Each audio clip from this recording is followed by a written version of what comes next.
Maya sat on the edge of the bed, one hand resting on her swollen belly, the other pressing against the dull ache in her lower back. 8 months pregnant, every step felt heavier than the last, and every breath seemed to carry the weight of more than just the child inside her. The house was quiet except for the faint hum of the refrigerator downstairs, but it wasn't a comforting silence. It was the kind that pressed in from all sides, reminding her how lonely it could feel even in a marriage. Ethan had been different lately. He still came home, still shared the same bed, but he was never really there. His eyes didn't linger on her the way they used to. Conversations were short, sometimes sharp, and always rushed. When he did look at her, it was with the air of someone impatiently waiting for something to end. Maya tried to tell herself it was just the stress of work, but the truth was harder to ignore with each passing day. Victoria, her mother-in-law, didn't help. If anything, she made things worse. From the moment Maya married Ethan, Victoria had made it clear she thought Maya wasn't good enough for her son. Now, with Maya pregnant, her criticisms had only grown sharper. She would call several times a day, asking if Maya was eating properly or taking care of herself, but the questions always carried an undertone of accusation. When she visited, her eyes would scan Maya's home, finding fault in everything from the curtains to the way the dishes were stacked. That night, Maya was on her way to the kitchen for a glass of water when she heard Ethan's voice coming from his study. The door was slightly open, and she paused, telling herself it was wrong to eavesdrop, but then she heard his tone, soft, almost tender, something she hadn't heard directed at her in months. "Yeah, I miss you too," he said quietly, his voice low but warm. Maya's heart skipped, then pounded. She held her breath, straining to hear more. "I can't wait to see you again. Soon, I promise," Ethan murmured, and then he laughed, the kind of laugh that reached his voice but hadn't reached their home in a long time. Her throat tightened. The glass she was holding in her hand suddenly felt heavier, like it might slip from her grip. She stepped back from the door, her pulse racing, every sound in the room amplified. The shuffle of papers, the scratch of his pen, the way his chair creaked when he leaned back. She didn't need to hear more. She didn't need a name, or a face, or even an explanation. That warmth in his voice, that softness she had once known so well, it wasn't hers anymore. She walked back to their bedroom, lowering herself carefully onto the bed, one hand on her belly as the baby kicked gently. The room felt colder now, and her mind wouldn't stop turning over the possibilities. She tried to push the thought away, telling herself she was imagining things. But deep down, a small, sharp seed had been planted, and she knew seeds, once planted, had a way of growing. The Collins mansion was lit up like a palace that evening, its grand staircase draped in white flowers, the air scented with expensive perfume and champagne. Victoria's annual charity gala was the social event of the season, a place where she could show off her wealth and connections under the guise of generosity. Maya, dressed in a pale blue maternity gown that strained slightly at the seams, felt out of place from the moment she stepped into the glittering room. Her heels pinched, her back ached, and every polite smile she forced felt heavier than the last. Ethan was already across the room when she arrived, talking to a group of men in suits. He glanced at her briefly, offered a small smile, then returned to his conversation as if she were just another guest. Maya tried to shake off the sting, reminding herself that he'd been distant for weeks. But tonight, under the dazzling lights and the weight of Victoria's watchful gaze, it hurt more than usual. Victoria swooped in not long after, wearing a deep emerald gown and a diamond necklace that could have paid for a year's rent in the city. "Maya, darling," she said, her voice smooth but lacking warmth, "do try to mingle. These are important people. Don't just stand there." Without waiting for a reply, she linked her arm with someone else's and drifted away. Maya made her way to the refreshment table, thinking a glass of sparkling water might help her feel like a piece of misplaced furniture. That's when she saw her. Sienna Hart. She was the kind of woman people noticed instantly. Tall, effortlessly elegant, with a waterfall of dark hair and a red dress that clung to her like it had been made for her alone. Her smile was bright, her laugh like something rehearsed but dangerously charming. And standing beside her was Ethan. They weren't touching, but there was something in the way they leaned toward each other, in the way Ethan's eyes softened when he looked at her, that made Maya's stomach twist. It wasn't the polite familiarity of old friends. It was intimate, electric, and far too comfortable. Maya watched as Sienna's hand brushed Ethan's arm lightly, almost casually, though it lingered just a moment too long. Ethan didn't pull away. He didn't even notice Maya standing there. Or maybe he did, and simply didn't care. She forced herself to look away, focusing on the bubbles in her drink, her fingers tightening around the glass. Every instinct told her to walk over, to demand an explanation, but she stayed rooted to the spot. This wasn't the place for a scene. Not in front of Victoria, not in front of these strangers who would feast on gossip. The rest of the night passed in a blur.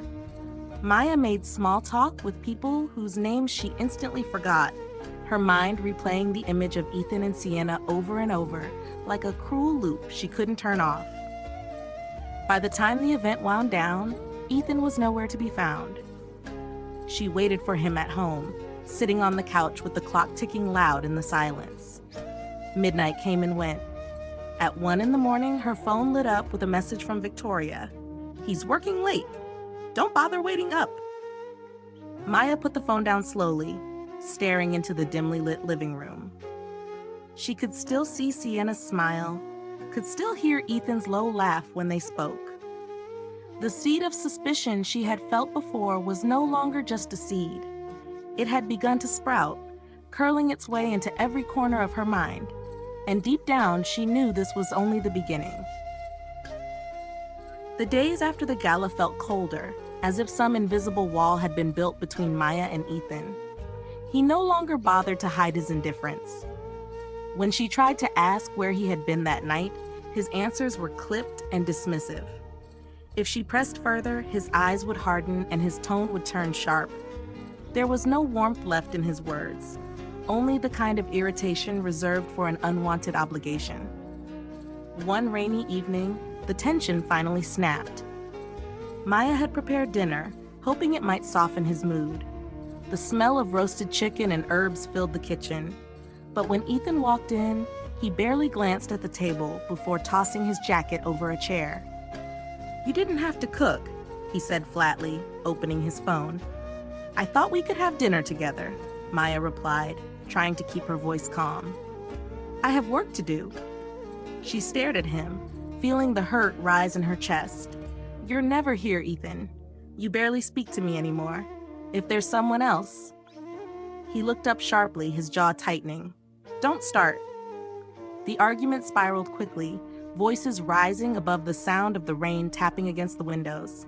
Maya's heart pounded, her breath short. She told him she deserved honesty, that she couldn't keep living in this limbo. Ethan stepped closer, his face inches from hers, his voice low and dangerous. "You're imagining things, and if you don't stop, you'll regret it." When she didn't back down, his hand shot out, shoving her hard enough that she stumbled. Her foot caught on the edge of the rug, and she fell sideways, hitting the floor with a cry. A sharp pain shot through her abdomen, stealing her breath. For a moment, the room was silent, except for the pounding in her ears. Ethan stood frozen, his expression unreadable. Then he muttered something under his breath and walked out, leaving the front door swinging open to the rain. Maya managed to reach her phone, her fingers trembling as she called for help. By the time the ambulance arrived, her dress was damp from the cold floor, and the ache in her stomach had turned into a deep, throbbing pain. At St. Matthew's Hospital, the bright lights and antiseptic smell felt overwhelming. Dr. Grace Turner, a calm but firm woman in her 40s, examined her carefully. After the ultrasound, she sat beside the bed, her expression serious. "Maya, the baby is stable for now. Grace said gently. "But your body is under a lot of stress. If this continues, it could trigger premature labor. You need rest, both physical and emotional." Maya nodded, though her eyes burned. She couldn't bring herself to explain what had happened. Grace didn't press, but there was something in her eyes that said she understood more than Maya admitted. Hours passed, but Ethan never came. No call, no message, nothing. Lying in the hospital bed, the rhythmic beep of the monitor keeping time with her thoughts, Maya realized something with painful clarity. Whatever this marriage had been, it was no longer a partnership. She was on her own now. And if she was going to survive, she needed to stop hoping Ethan would save her. 2 days after she was discharged, Maya sat in her small living room, Noah still kicking inside her, the air heavy with the silence of unanswered questions. Dr. Grace Turner had insisted on driving her home from the hospital, and before leaving, she had pressed a folded card into Maya's hand. "If you ever need help, real help, call me," Grace had said, her tone low, almost conspiratorial. Maya didn't know why, but that night she did. The call lasted only a minute before Grace agreed to meet her the next morning at a quiet corner table in Ocean View Cafe. The place smelled of coffee and sea salt drifting in from the nearby pier. Maya wrapped her hands around her cup, drawing warmth from it, while Grace slid an envelope across the table. "I don't normally get involved," Grace began, "but I've seen too many women go through this alone. I asked a friend to look into Ethan's movements over the past few months. You should see this for yourself." Maya's fingers trembled as she opened the envelope. Inside were copies of hotel receipts, each dated on nights Ethan had told her he was working late. The room charges were extravagant: bottle service, late-night dining, luxury suites. But what made her throat tighten were the photos. Ethan and Sienna together in the hotel lobby, his hand on the small of her back, their faces close, smiling at each other like people in love. In one, Sienna's hand rested on his chest, her lips inches from his. Maya forced herself to look at each image, to memorize them, to let the reality sink in. This wasn't a misunderstanding. It wasn't a moment of weakness. It was a choice, a repeated, deliberate betrayal. Grace's voice was quiet. "There's more. Sienna isn't just involved with him. She's connected to certain business deals. Your mother-in-law seems to know about them."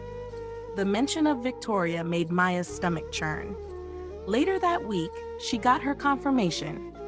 She had stopped by the Collins mansion to collect some of her remaining belongings while Victoria was hosting an afternoon gathering in the garden. Maya stayed out of sight in the hallway when she heard Victoria's unmistakable laugh, sharp and satisfied. "I told Ethan she was holding him back," Victoria's voice carried easily. "A man like him deserves freedom, not a wife who nags and slows him down. Sienna's a much better fit. I even helped arrange their little getaway. Sometimes you have to make sacrifices for the family's future." Maya stood frozen, gripping the strap of her bag so tightly her knuckles turned white. The words cut deeper than any insult Victoria had thrown before. It wasn't just Ethan who had betrayed her. Victoria had orchestrated it, had pushed her out of her own marriage like she was a nuisance to be cleared away. She slipped out before anyone saw her, her heart pounding, her mind burning with the truth. By the time she reached her apartment, she was no longer just hurt. She was focused. They thought she was fragile. They thought she was broken. They thought she would simply disappear and leave them to their perfect little world. They had no idea she was already imagining how to take it all from them. The contractions came just after midnight, sharp and unrelenting, pulling Maya from a restless sleep. Rain pounded against her apartment windows, the wind howling through the narrow street outside. She fumbled for her phone, calling a cab when she realized there was no one else to call. By the time she arrived at St. Matthew's Hospital, her breaths were shallow, her body trembling from the intensity of the pain. Hours blurred into one another. Nurses moved around her in soft voices, machines beeped steadily, and the storm outside raged on. In the early hours of the morning, After what felt like an eternity, she heard the first cry. It was loud and pure, filling the room with a sound so raw it made her eyes spill over with tears. They placed the baby in her arms, a boy with a shock of dark hair and tiny fists that curled instinctively around her finger. Noah, she whispered, the name tasting like both victory and hope. He was healthy, perfect, and in that moment, nothing else mattered. But the peace didn't last. It was late afternoon when the door to her room swung open. Ethan stood there in a tailored suit, looking out of place in the stark white hospital setting. And beside him, dressed in a fitted cream coat and wearing a smug smile, was Sienna.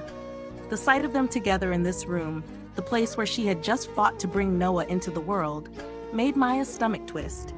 Ethan didn't congratulate her. He didn't ask if she was all right. Instead, his gaze went straight to the bundle in her arms. "I'm taking him," he said flatly. Maya's arms tightened protectively around Noah. "You're not taking my son anywhere." Sienna stepped forward, her voice soft but her eyes cold. "Ethan deserves to raise his child in a proper home. You can't give him that here." Before Maya could respond, Victoria entered, the click of her heels sharp against the floor. She looked at Noah only briefly before turning her attention to Maya. "Sign the divorce papers, Maya," she said, holding out a folder. "Do that, and I'll make sure you get a fair settlement. Refuse, and I will use every resource I have to take that child away from you. Believe me, I will win."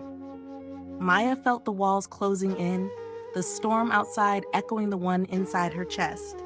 She could barely feel her legs from exhaustion, her body still sore and fragile from labor, but she forced herself to sit up straighter. "This child," she said, her voice steady despite the tremor in her hands, "is mine, and you will never decide his future for me." Victoria's lips curved into a thin smile. "We'll see." They left as quickly as they had come, leaving the air heavy with their threats. Maya looked down at Noah, his tiny face calm in her arms, and felt a surge of resolve stronger than anything she had known before. She had brought him into this world alone, and she would protect him with everything she had. If they wanted a war, they had just declared it. 2 weeks after Noah's birth, Maya packed the last of her belongings into a battered suitcase. The Collins house, the place where she had once imagined building a family, was no longer hers in any sense of the word. The cold walls, the empty marriage bed, the ever-watchful presence of Victoria had drained it of anything resembling a home. With Noah bundled in her arms, she stepped out into the crisp Seattle air, her heart pounding not with fear this time, but with a strange, steady calm. The small apartment she rented near Ocean View Cafe was a far cry from the luxury she had known, but it was hers. The paint on the walls was chipped, the kitchen sink squeaked, and the floors creaked underfoot, but the morning light streamed through the windows, filling the rooms with warmth. For the first time in months, she could breathe without feeling the weight of someone else's control pressing on her chest. Her first days there were quiet. She spent them feeding Noah, catching fragments of sleep when she could, and walking slowly along the waterfront to regain her strength. But beneath the softness of her new routine, her mind worked constantly. Each time she looked at her son, she felt the resolve harden. This wasn't just about survival anymore. It was about taking back what had been stolen from her. She started small. At Ocean View Cafe, a cozy spot frequented by the city's business crowd, she struck up casual conversations with strangers over coffee. She listened more than she spoke, storing away bits of information: who was feuding with whom, which deals had gone sour, which companies were quietly circling the Collins family's assets like vultures. Grace was her silent ally.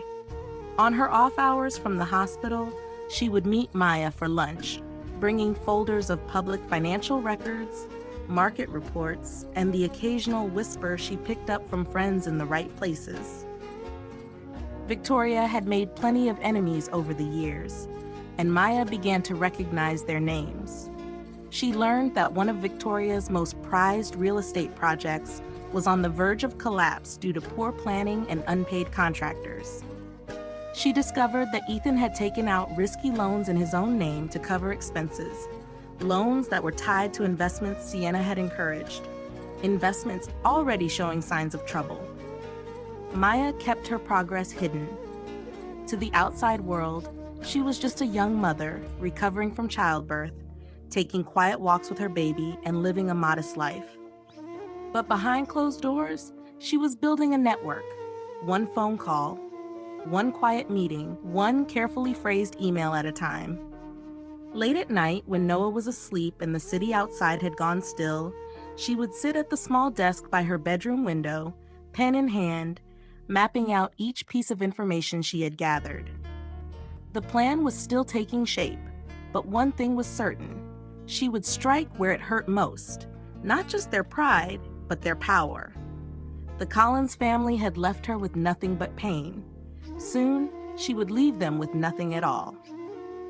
The rain had returned to Seattle, a steady drizzle that blurred the skyline outside Maya's apartment window. She sat at her desk, Noah asleep in the bassinet beside her, as Grace spread a stack of documents across the table.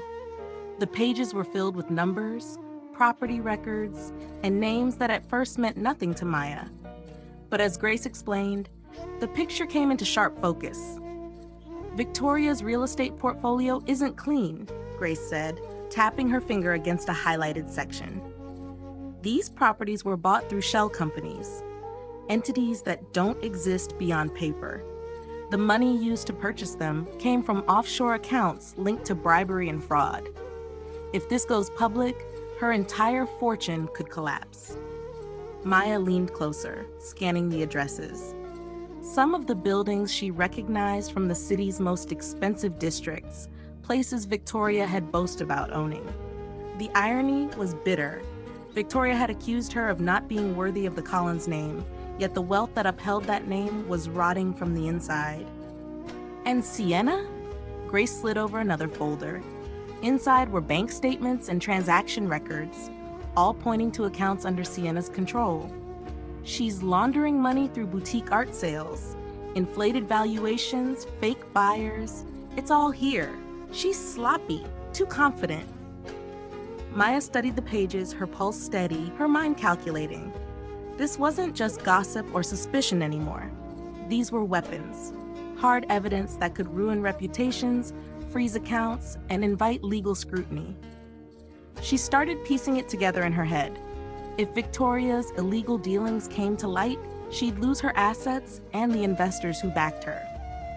If Sienna's laundering operation was exposed, she'd not only face charges, but also drag Ethan into the scandal, given how intertwined their finances had become. The key was timing. A single misstep could warn them, and they'd cover their tracks. But if she moved carefully, every hit would land at once, leaving no room for recovery. Over the next weeks, Maya reached out to the connections she had quietly built since moving near Ocean View Cafe. She met with a retired city planner who had once worked under Victoria and still nursed a grudge over being pushed out of a lucrative deal. She contacted a journalist known for investigative pieces on white-collar crime. She even spoke to a discreet financial consultant who, for the right price, could trace the offshore accounts back to their owners. She never spoke of revenge openly. She let people think she was just another wronged woman curious about the truth. But in her heart, she knew exactly what she was doing, placing each piece of her plan like a chessboard, every move calculated to corner her enemies. At night, when the city went quiet and the street lamps cast long shadows across her walls, she would watch Noah sleep, his tiny chest rising and falling in perfect rhythm.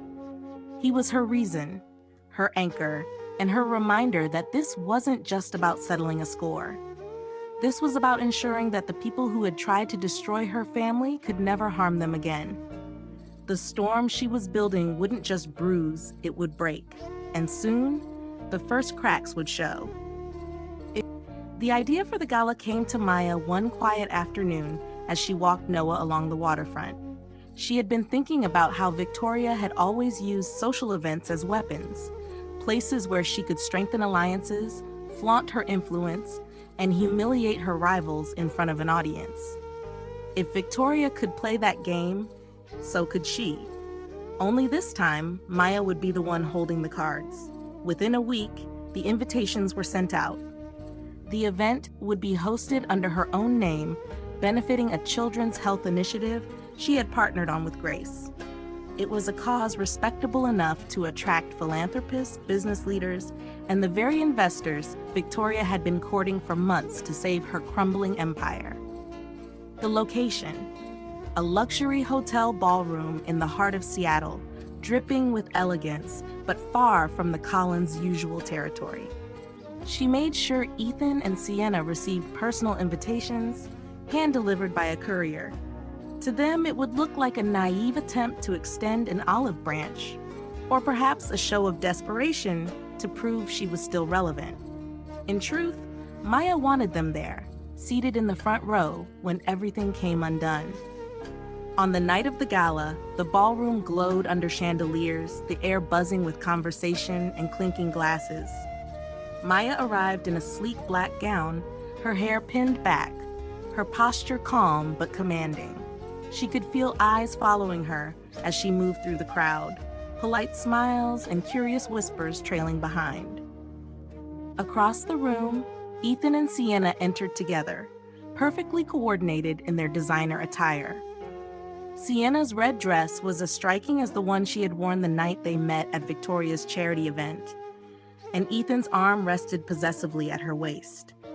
They looked like a picture of triumph, scanning the room as if they were the evening's true stars. Victoria arrived moments later, wearing her signature diamonds, her expression cool but guarded. Maya could see the way she scanned the guest list, recognizing names she desperately needed to impress. Victoria didn't know that those same people had been carefully briefed by Maya over the past weeks, fed enough truth to turn their loyalties without revealing the final blow. Dinner was served, speeches were made, and the night moved toward its peak. Maya stepped onto the stage, the soft hum of conversation fading as she took the microphone. She spoke briefly about the charity, about the importance of integrity and trust, not just in philanthropy, but in every aspect of life. Then her voice shifted. Calm, steady, deliberate. She began to speak of business leaders who had built their fortunes through deception, of investments funded by illegal property deals, of art sales used to launder millions. As she spoke, images and documents appeared on the large projection screen behind her. Records Grace had helped her compile, photographs of transactions, shell company filings, even surveillance stills of Ethan and Sienna delivering cash-stuffed envelopes to an intermediary. A ripple of murmurs spread through the room. Faces turned toward Victoria, toward Sienna, toward Ethan. Victoria's diamonded hand clenched around her clutch. Sienna's perfect smile faltered. Ethan's jaw tightened, his eyes darting toward the exits. Maya kept going, each piece of evidence layered carefully until the narrative was undeniable. "Ladies and gentlemen," she said finally, her eyes locking with Victoria's across the room, "true wealth is not measured by what we can take from others, but by what we can give without deception." When she stepped down from the stage, the damage was already done. Investors were pulling out their phones, sending quiet messages to withdraw support. The press was buzzing, and in the corner, Maya saw Victoria, Ethan, and Sienna huddled together, their once unshakable confidence crumbling under the weight of exposure. The trap had been sprung. Now all that was left was to watch them fall. The silence after Maya's final words was deafening. For a moment, the grand ballroom, once buzzing with laughter and clinking glasses, was still enough to hear the hum of the overhead lights. Then the whispers began. Guests turned to each other, voices low but urgent, eyes flicking toward Victoria, Ethan, and Sienna, like predators sensing the moment of weakness in their prey. Maya stood tall at the podium, letting the unease settle before speaking again. "What you've seen tonight is not rumor. These are court-admissible records, verified by independent auditors. This isn't just a breach of trust, it's a breach of the law. She gestured toward the large screen behind her, where documents scrolled in real time. Wire transfer receipts from Victoria's offshore accounts, fake buyer contracts tied to Sienna's gallery, and corporate filings showing Ethan as an authorized signatory in both operations. In the corner of the room, a man in a dark suit typed into a tablet. Maya recognized him as one of the financial crime investigators she had quietly tipped off. Within minutes, the hotel's Wi-Fi buzzed with alerts. Major banks had frozen the Collins accounts pending investigation. The news spread like wildfire among the crowd, and more than one guest stepped away from Victoria's table without a word.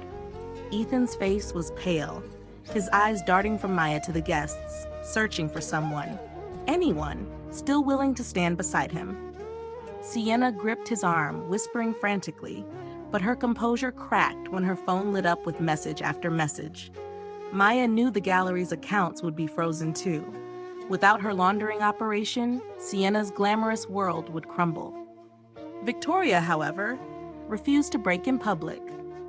She stood slowly, her diamond necklace catching the chandelier's light. "This is slander," she said loudly, her voice carrying across the room. "You'll regret this, Maya." Maya met her gaze without flinching. "The only people who regret anything tonight," she said evenly, "are the ones who built their lives on lies." At the back of the room, a reporter raised their phone, recording the exchange. Another snapped photos of Victoria's tight-lipped fury and Ethan's downcast eyes. By the time the night was over, the images would be all over the city's news feeds, paired with headlines about corruption, fraud, and betrayal. One by one, the most influential investors in the room approached Maya, shaking her hand, congratulating her for her bravery, but she knew their support had nothing to do with morality. They could smell the end of the Collins family's power and were already moving to distance themselves from the fallout. When she finally stepped off the stage, she caught sight of Grace standing near the entrance, giving her the smallest nod of approval. The trap had not only worked, it had shattered everything in one night. By the next morning, the Collins mansion was surrounded by reporters. News anchors spoke in hushed, dramatic tones about frozen assets, pending arrests, and a dynasty in ruins. Sienna's gallery was shuttered, pending investigation, and Victoria's name was dropped from the boards of several high-profile charities. Ethan, once the golden son, was spotted leaving a courthouse, his face hidden behind dark glasses. Maya sat at her kitchen table, Noah cooing in his bassinet beside her, the morning sun spilling across the room. She took a slow sip of coffee, savoring the quiet. For the first time in months, she felt the weight on her chest lift. The Collins name had collapsed overnight, just as she'd planned, and this was only the beginning of their reckoning. The winter air along the Seattle pier was sharp but clean, carrying the faint scent of salt and wood from the old docks. Maya walked slowly, Noah nestled in her arms beneath a soft blanket, his tiny breaths warming the crook of her neck. The water shimmered under the pale afternoon sun, gulls circling lazily overhead. Each step she took felt like a reminder that she had survived the storm and was now walking in a different light. It had been weeks since the gala, and the Collins empire had crumbled in full view of the world. The bankruptcy filings were public record now. Victoria's accounts gutted, her sprawling real estate portfolio seized by the courts. The woman who had once towered over every social gathering with diamonds on her neck and venom in her smile now avoided leaving her house. Her phone calls to investors went unanswered. Her invitations were returned unopened. Society had turned its back on her just as quickly as she had turned her back on Maya. Ethan had fared no better. With his name tied to both Victoria's fraudulent deals and Sienna's laundering scheme, he was blacklisted from the business circles that had once praised him. No one would hire him. No bank would extend credit. The last Maya had heard, he was selling his car to cover basic expenses. The man who had once walked into rooms with his head high now moved through the city like a shadow, avoiding eye contact. Sienna was gone.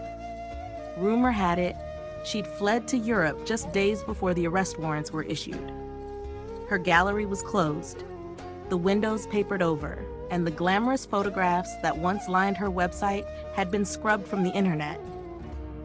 Maya didn't care where she'd run, only that she could never come back and try to reclaim the life she had helped steal.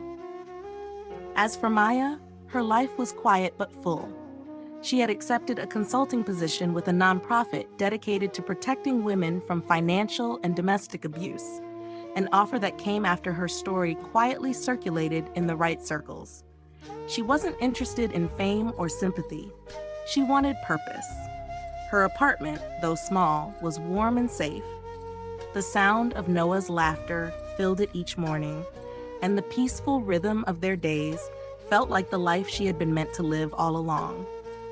Standing at the edge of the pier, she looked out over the endless stretch of water. The waves rose and fell gently, like the breath of something vast and patient. She pressed a kiss to Noah's soft cheek, her eyes fixed on the horizon. "They thought they broke me," she whispered, her voice steady, "but they only made me stronger." Noah stirred, his tiny hand curling against her sweater as if holding on to her words. Maya smiled faintly, the wind catching her hair. She turned away from the water and began walking back down the pier, each step carrying her further from the shadows of the past and deeper into the life she had rebuilt, one she had claimed on her own terms. And this time, no one would ever take it from her.